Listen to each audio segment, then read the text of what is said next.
السلام عليكم. اليوم راح أعلمكم طريقة تسوون بها حساب البي بال. خلنا نبدأ المقطع بالصلاة على النبي عليه الصلاة والسلام. أول طريقة نسويها نشغل ميزة الفي بي ان. طبعا هاي الميزة تشتغل على كل الدول المحظورة.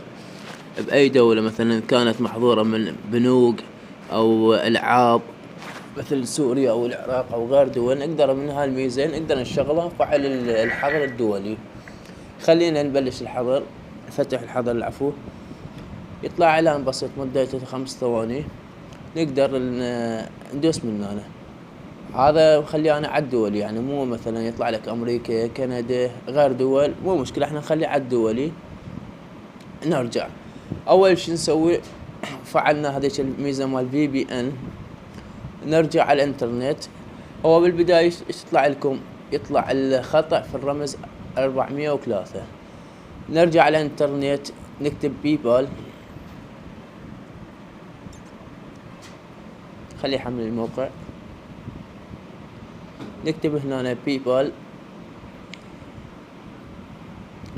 راح يطلع لنا هذا، يطلع تسجيل الدخول او سجل الى حساب جديد.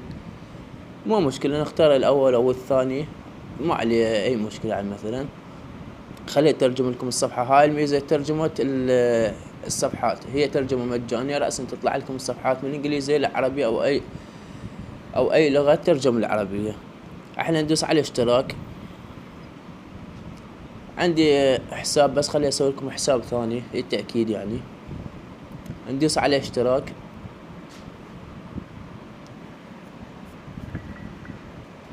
هنا مكتوب انشاء حساب شخصي او حساب تجاري. انا راح اختار حساب تجاري لان تجي ارباح عليه من اليوتيوب من التيك توك. راح اسوي حساب تجاري.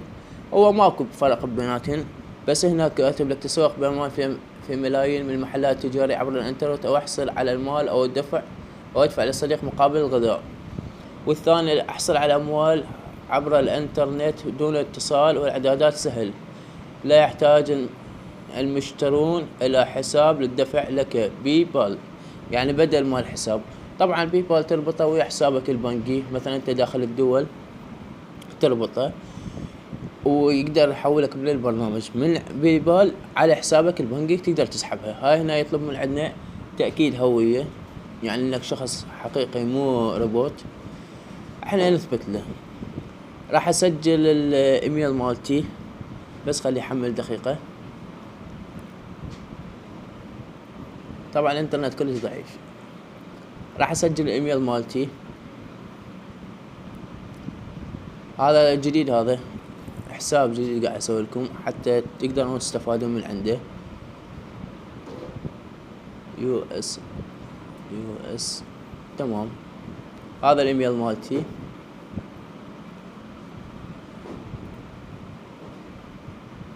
وندوس على يكمل. طبعا راح يطلب من عندنا كلمة سر. هذا شي خاص. راح اوقف الفيديو دقائق وارجع لكم مرة ثانية. هنا كاتب يدخل ما بين 8 إلى 20 حرفا. هاي شي خاص. راح اوقف الفيديو وارجع لكم مرة ثانية. بعد ما وقفت الفيديو طلعت من الفي بي ان. راح يطلع لكم هذا خطأ في الرمز 403 لان طفيت الفي بي ان. حيطلع لكم هذا دائما يطلع اذا ما مشغلين ميزة الفي بي ان، هي مال فتح الحظر. نرجع نحمل الصفحة مرة ثانية. لاحظوا خطأ 403. نرجع نحمل الصفحة مرة ثانية وشوفوا شلون راح تحمل الصفحة مال بيبال. هاي طلع عنا من جديد سجل الدخول او اشترك. راح ادوس اشترك. بعد ما انشأت حساب خاص بي. انتو هنا ايش طلب من عندي؟ طلب من عندي رقم مال الدولة، مثل الدول الاتحاد الاوروبي، كندا، امريكا. لازم نروح على هذا البرنامج او هذا الموقع BING ندوس عليه من هنا. هذا نقدر نستخدمه بكل شيء، حتى نقدر نسوي عليه مثلا الواتساب الدولي او الارقام، تجي الرسالة مرة واحدة. هسه ترجم الصفحة.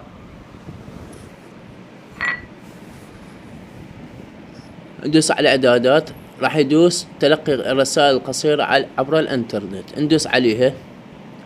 هنا راح تطلع عنا مجموعة دول، خليه يحمل الموقع. هنا تطلع عنا مجموعة دول من بيناتها الولايات المتحدة، كندا، استراليا، المملكة المتحدة، السويد. اي دولة تريدها تجيك رسالة عليها، هم يعطوك رقم وتجيك رسالة عليها. احنا نختار الولايات المتحدة، مو مشكلة يعني ماكو فرق، بس اي دولة من ضمن اللي يقبل بهن باي بال لازم ناخذها احنا. دسنا على الولايات المتحدة، راح تطلع لنا عدة ارقام مال الولايات المتحدة. طبعا هذا الموقع بدون تسجيل دخول ولا اي شيء. ندوس مثلا على هالرقم، هذا الرقم خليه يتحمل. هسه خل اكمل لكم طريقة الشرح مالته. هاي الرقم هنا اجانا، ننسخ الرقم، ننسخه امليلك 3-2، ننسخ امليلك 3-2 بدون الواحد او الزائد، لان هناك مكتوب عندك -1 مفتاح الدولي مال الولايات المتحدة. احنا ننسخ امليلك 3-2 ونرجع هناك ندخله مرة ثانية. من راح ندخله راح تجينا رسالة هنا انقل للتحقق، راح تجينا رسالة هنا الكود الطلبة باي بال، راح تجي تلقاه هنا الرسالة. وان شاء الله ما قصرت وياكم، واذا احتاجتوا شي تقدر تكتبوا لي او واجهتكم مشكلة تقدر تكتب لي بالتعليقات او ترسل لي عبر الايميل مالتي. هاي الحدث هنا ماكو اي مشكلة، وعادي يطلب من عندك كلمة السر انت تدخلها، يطلب من عندك ليش تنشئ حساب، هاي كلها بعد تبقى انت عندك وتتعلم من عندها. يعني شوية هو يطلع لك بالترجمة تستخدم هالبرنامج.